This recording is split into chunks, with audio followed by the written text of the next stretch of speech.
करेला, भतार हमार भीतरी ले डालेला। हम कहीं अब रहे दी उ कहे से मुस्का के, तनी भरे दे जान बाहिया में दबा के। रात भर प्यार के हो खेला वार, सैया हमार बड़ा रंगदार। न माने बातिया करे मनमानी, देख के जवानी हो जाला हैरानी।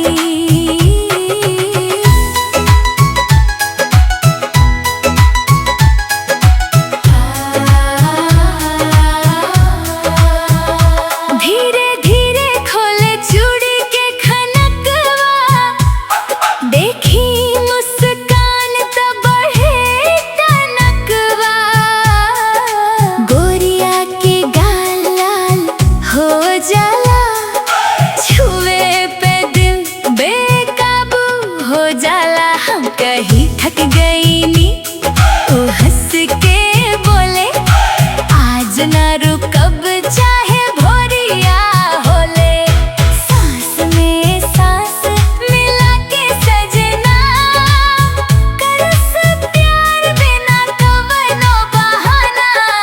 अखियाँ से गोली चलावेला यार, दिलवा के कर देला बेकरार। ना सुने ना बस प्यार जतावे, भीतर तक आग लगा जावे।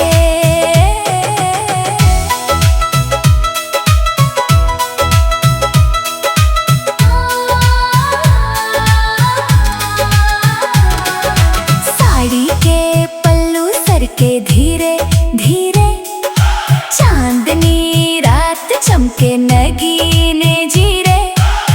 करे इशारा होठवा दबा के, खींचे करीब बड़ा प्यार जता के। हम कहीं अब बस उ कहे ना जान, तो हरे बिना सूना लागे जहान। भींजे बदनिया धड़के करे जा, रुक ना पावे आज प्यार के मजा।